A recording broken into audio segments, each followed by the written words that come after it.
And we are live. My name's JP Berg, and this is Dumb the Wiser. Decided today to do a solo episode just to touch base with everyone, keep it fairly informal, take some questions from the chat. The topic I'm most going to be covering today would be Bill C9, the new censorship bill. That's just takes a precedence above everything else presently, because if we lose the right to speak, then we're done for. Then we have no recourse, quite literally. So I mean, before I get too into it, we'll see if the chat, if the audience populates a little bit. But I truly believe, and I've expressed this ad nauseum if you follow me, but I truly believe there's an oligarchical order that's influencing all of our politicians.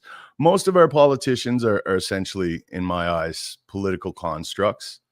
They're like bad actors, sloppily regurgitating scripted rhetoric to provide us, the peasantry, with the illusion of participatory governance.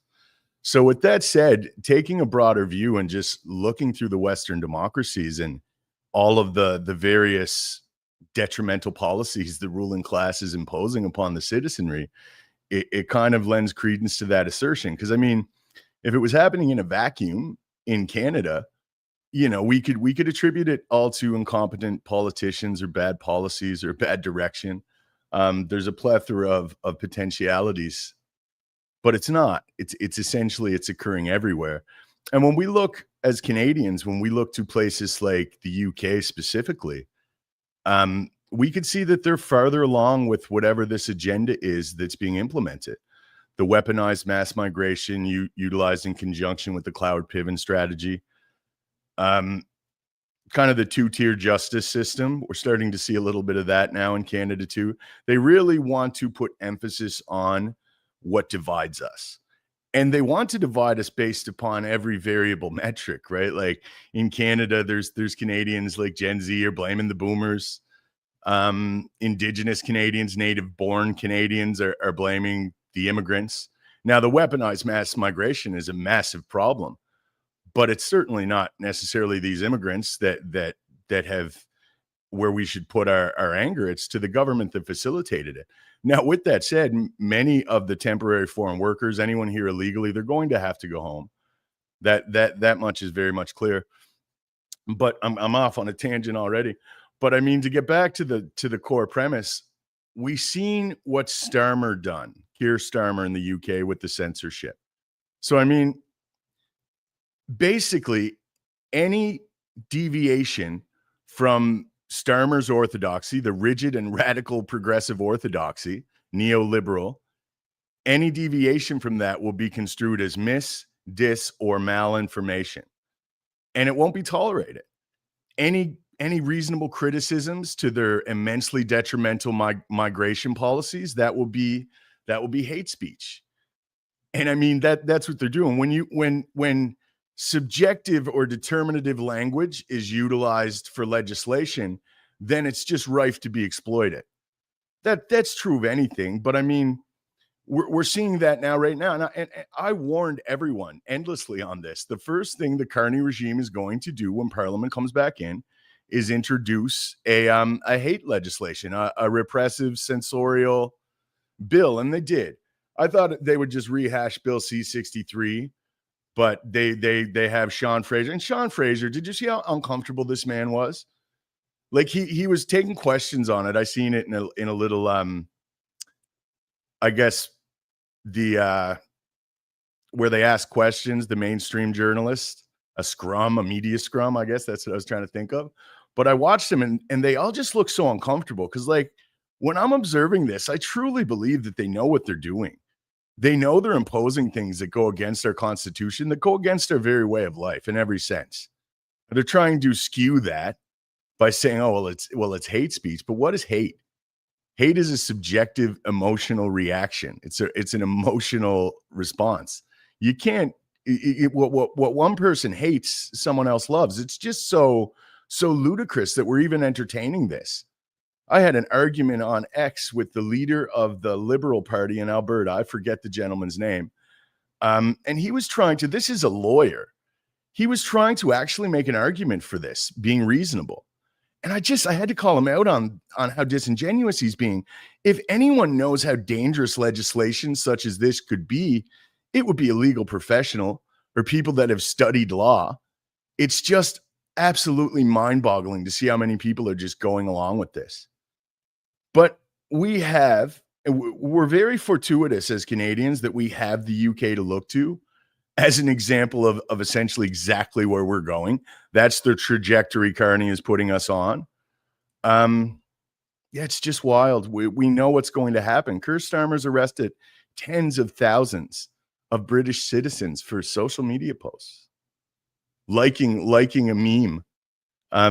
It went the rounds yesterday. There was it was a young Muslim and a young British police officer, both females, and they were trying to enter the home of somebody, apparently to get to confiscate their daughter's phone. And the mother, I'm assuming, it didn't really clarify it, but the lady who was making the video of these two police officers was very hesitant, and they kind of like forced their way in, and it was a big ordeal. But essentially, that's the territory we're entering. When I watched that, these like young female pseudo-moralistic kids, pretty much, they were in their early 20s, both of them, and it's like they believe this. Like, I think, well, I can't even say this. I was going to say I would think more seasoned police officers would at least have more of a problem with the imposition they're having. Like, talk about being out of line, or like just you've lost the plot entirely.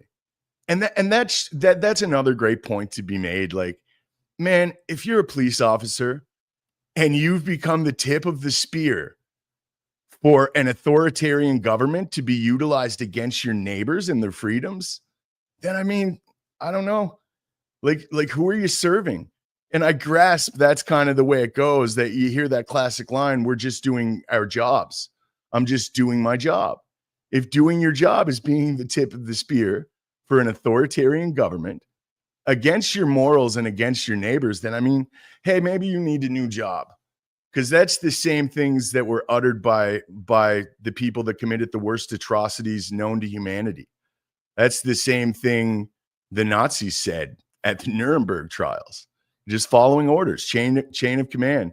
That's kind of like, as people, how we rationalize our behavior, especially in those situations. If you're familiar with the Stanford prison experiments, that very much illustrated our propensity for this. But I'm here to tell you right now, like, no, that's wrong. That is wrong. Our government is quite out in the open, going tyrannical. They're literally going to censor us now. It's very much like the Chinese model, like the Chinese Communist Party. It's just, again, every day you wake up in this country, and every night before I go to bed, like, I pray tomorrow, like, let as many people wake up as is required to actually start to meaningfully resist this peacefully. Because again, this is my 12th episode of Dumb the Wiser, and I very much am enjoying doing this, and I very much will continue this until I'm stopped. But I mean, logically right now, I'm assuming I'm going to be stopped. Like, they're going to shut this all down. Not because it's me or any other particular individual. They don't fear my voice. They truly don't, but they fear our voices.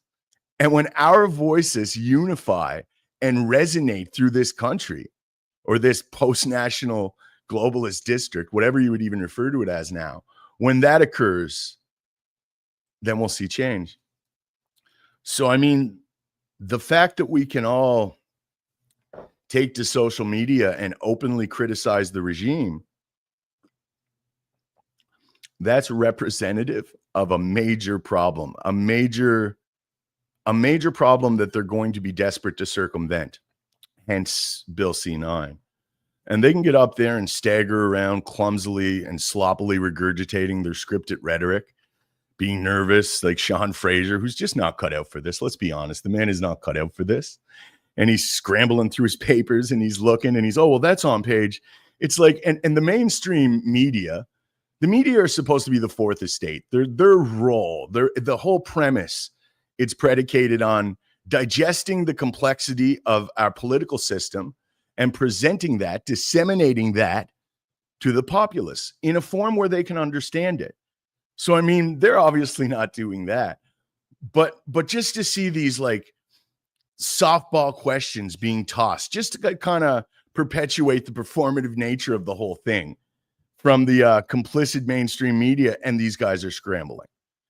And when I seen Sean Fraser scrambling to answer questions relative to this censorship bill, it reminded me of a few weeks ago when Tim Houston was in a press conference trying to logically substantiate locking down and restricting the movement of Nova Scotians with their woods ban.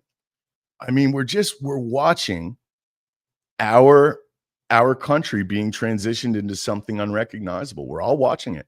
And hey, man, I'm not up here to say like I know exactly what to do, but so many I find refuse to acknowledge it. They get in whatever little safe narrative that allows them to just have that cognitive dissonance. For many, it's Pierre Poilievre. He's going to save the day. You know what I mean? I frequently say now, if you're still supporting Pierre Poilievre, then you're no more informed than your low resolution counterparts with their elbows up, drooling on themselves for the trade war, actively participating in their own subjugation. That's just quite frankly where we're at. I mean, Pierre Poilievre has controlled opposition. There's a preponderance of circumstantial evidence that indicates this precisely. Nothing lends credence to that assertion as much as the fact of his silence. He's just not speaking to the relevant issues. He's been avoiding contentious issues. He serves essentially, Pierre Poilievre, as a pressure release or a pressure relief valve for low resolution, desperate Canadians. And I don't fault them. I mean, it's time now. We have to wake up. We have to see how far the rot lies before we endeavor to remove it. That's just the nature of it. So, I mean, it's time to check under the bed and see if there's a monster there. We can't just lie there afraid to look. I mean, we have to acknowledge this thing. And I'm seeing denial. So I'm going to look to the comments here. So we have Kirk Reese, good versus evil, money and fame versus decency. It's a great point. I'm friends with Kirk, and we discuss it frequently, how many people get into this, and it just suddenly becomes just a mechanism to inflate their ego, or to inflate their, or to validate their inflated impression of themselves. You see so many floating heads in Canada. And I mean, it's not that they're unintelligent. It's not that I'm saying they're what they're saying has no value. It's I'm saying it's their motivations that I have to question. And it's when these people get disingenuous. They can become audience captured. They could be afraid to criticize their own leaders, and we see a lot of that. But I mean, I'm coming down hard on people that are still blowing smoke up Canadians' ass about Pierre Poilievre, because I think it's time. I think we at least have to have the discussion. So we got Prairie. Prairie is a watcher. She watches all my episodes. Thank you for watching, Prairie, and good day to you. So we got here, Big T. Try Rumble, expected to remain a beacon of free discourse. I love Rumble. I love what Chris Pavlowski, is that what his name is? I love what the that individual is doing. I've been trying to get my stuff on Rumble, and I'm experiencing a glitch. It sounds silly, but like I'm really busy, so I'm trying to do this and put it on various platforms. And Rumble it's sending me a code. I try to enter the code, and it says no, and it loops. I'm stuck in this loop with it, and I've yet had the time to reach out to technical support. But yeah, I love what Rumble does. I will definitely bring this to Rumble for sure. So here we got something. We have Edward Klassen. Problem is that for decades, our educational institutions have indoctrinated this left-leaning, insane worldview that our electorate not only is asleep to abuses of power, they support it. Well, I definitely agree with that. That's a lot of my content is illustrating this. We utilize what's called like a Prussian military model for education, where we make the children sit and behave and sit for long periods of time and just kind of memorize, and then be able to to recall this knowledge. It's like whoever has the best memory and can sit down in class and be well behaved, right? It's essentially a lot of people theorize, and I hear that it was introduced during the Industrial Revolution because they realized a lot of the population were going to be workers. So it's starting to show them what a work day will be like. But regardless, it certainly doesn't inspire free thought. And then there's more pernicious aspects, like Yuri Bezmenov famously coined the term ideological subversion. I don't believe he coined the term, but he famously spoke to it. And that's some of the Marxian influence we're seeing in our education systems. And it's in the culture too. It's from Hollywood. These things are baked into the culture. You're most susceptible to ideological subversion or conditioning when you're not expecting it.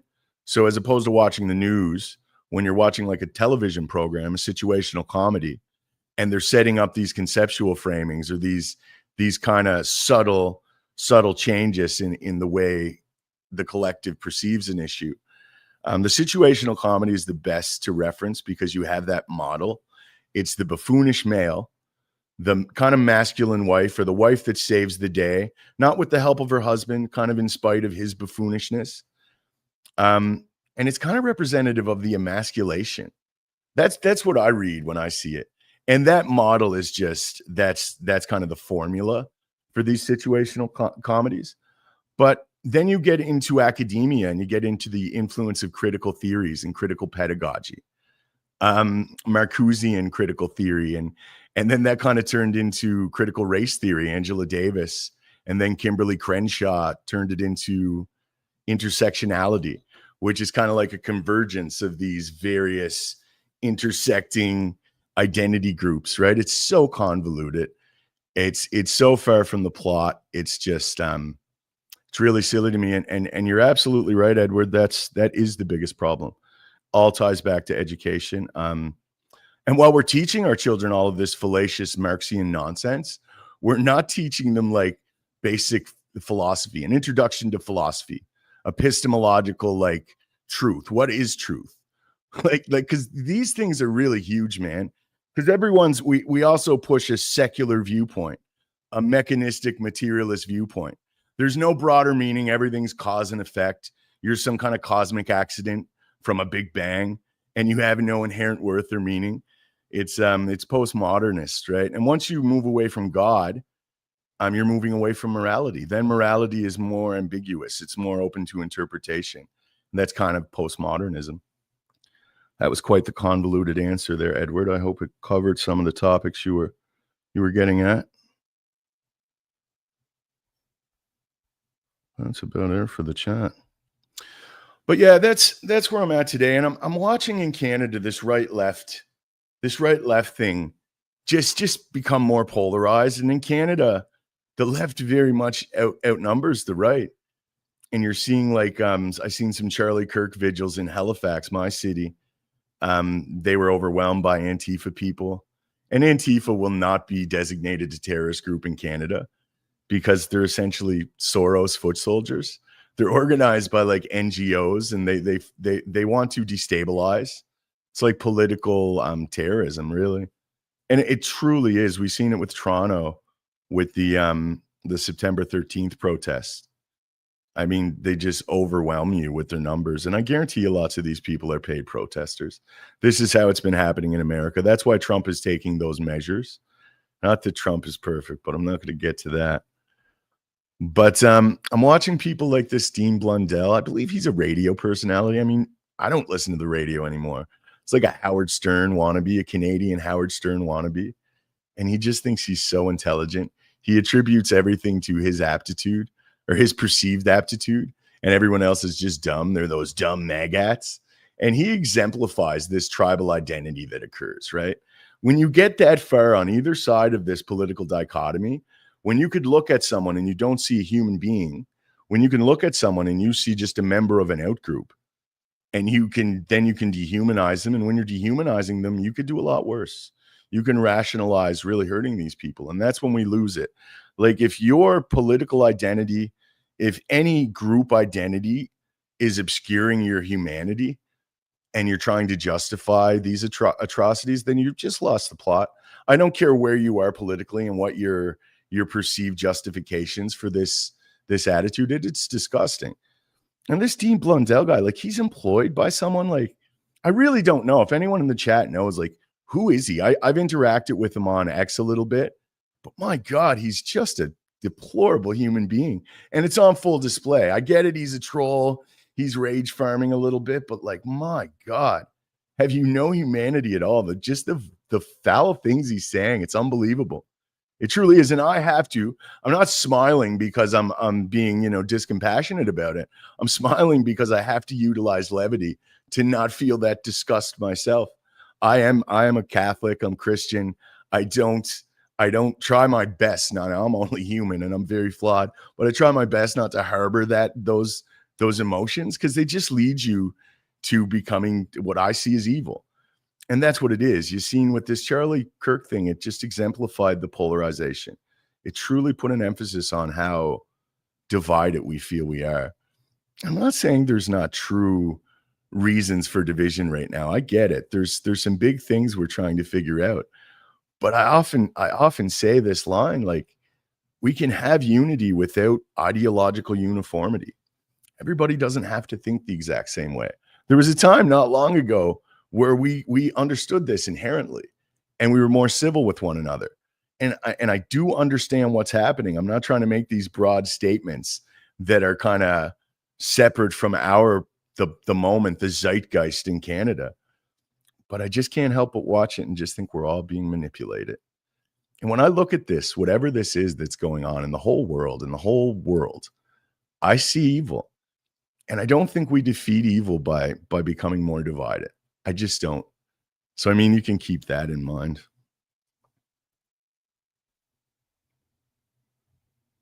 So here we go.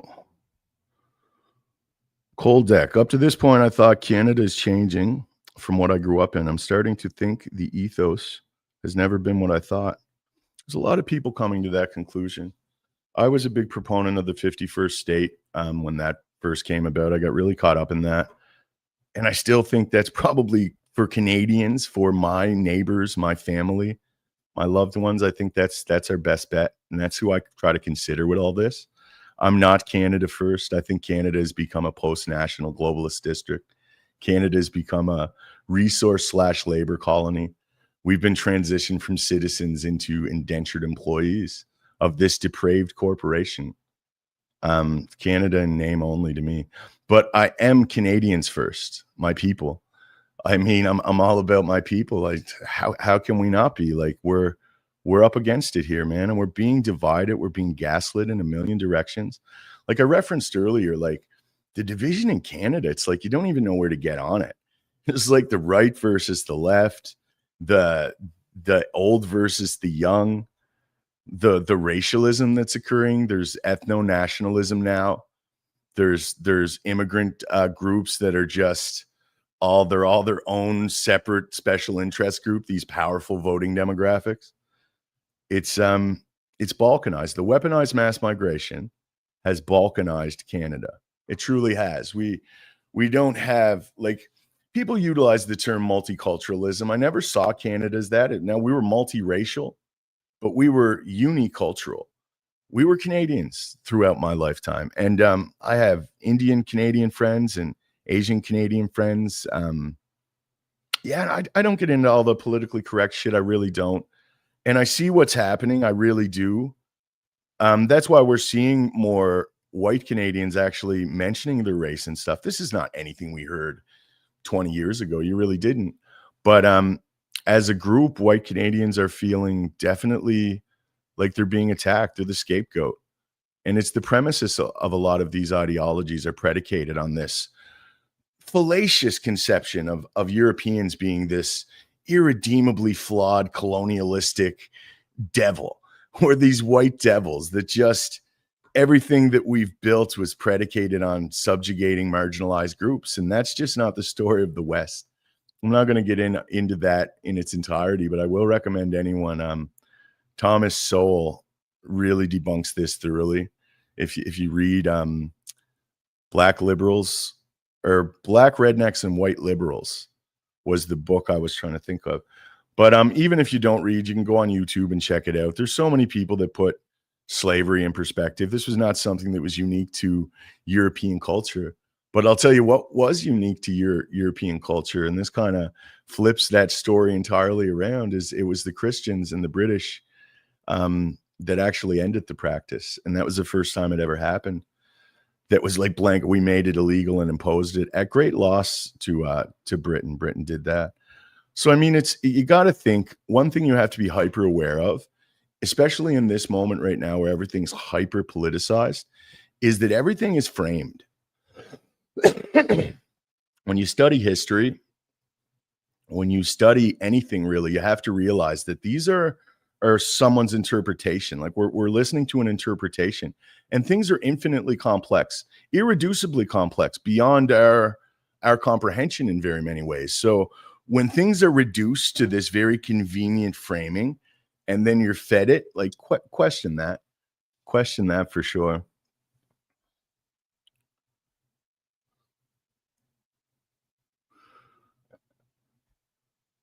Kilburn reposted the stream. Thanks. If anyone, we got 174 watching presently. I'm immensely deboosted in the in these algorithms. So if you could repost this, likes, repost, anything like that is immensely appreciated. Yeah. So let's see what else we got here. Robbie Lighthouse Keeper. So true, JP. Canada was built on Christian values and laws. The entire West was. Before it was called the Western democracies, I believe that happened during or shortly thereafter World War I. The West was referred to as Christendom. This was like Christendom, and then there were various nations, Christian nations. But yeah, I heard a great analogy. I believe it was the American philosopher Will Hepburn, that said we have a cut flower culture. And that's like everything that is beautiful about the Western democracies was nourished and sustained within the soil of Christianity. That was where our laws came out of, our ethical framings, our centralizing, unifying ethos was Christ. It was Christianity and these narratives. And we started to move away from that. And I don't think that was organic. I think we've been subverted away from these understandings. But back to the analogy, what he posits is we plucked with the Enlightenment and subsequent philosophical shifts and common ways of interpreting things. We plucked that flower that is the West from the soil that sustains it, from its Christian ethic, its roots. And what we're seeing now is we're seeing that flower start to wither and die. We're seeing every subsequent generation of Westerners be more unrecognizable. We will know them by their fruits. The children have gone mad. We have dispensed with God, and the children have truly gone mad. And I mean, I don't think that's sensational. I'm saying it in a hyperbole sense, but I truly don't.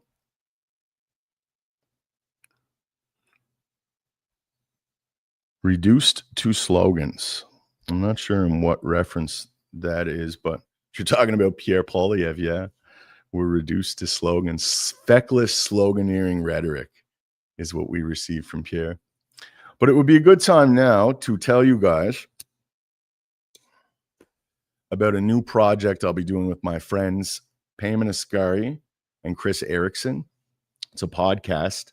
It's going to be every Tuesday. And it's called The Philosopher, the Stoic, and the Teddy Bear. I'm not going to tell you which one I am. But we didn't actually name it. We don't take ourselves too seriously with this. We really don't. We try to keep our egos in check. I do, and I'll speak for those gentlemen as well.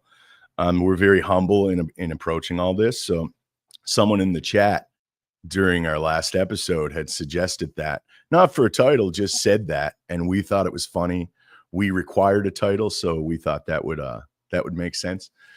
So that will be tomorrow, and it's going to be 3 p.m. my time, which is Atlantic Standard Time.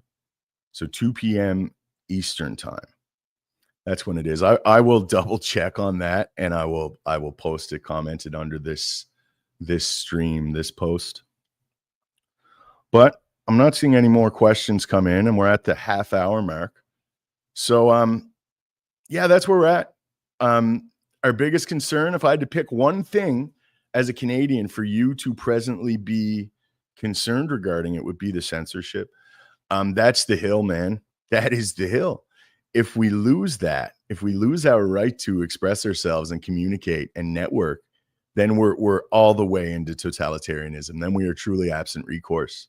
So pressure fake Pierre Poilievre to start stepping up against this. Or I mean, that's probably not going to happen, but I mean, do something. We all have to do something. I get it a lot. A lot of people say, "Oh, you're on here and you're saying all this hyperbolic things and you're rage baiting," and that's really not my intention. I'm trying to get everyone to think a little bit about this and not just believe what we're being told, because it certainly seems like there's more behind the scenes. And I mean, I certainly don't have all the answers with this. I really don't, nor do I pretend to. Um, I don't really know what collectively we should do presently. I sincerely don't. I don't think enough of us are awake to what's occurring.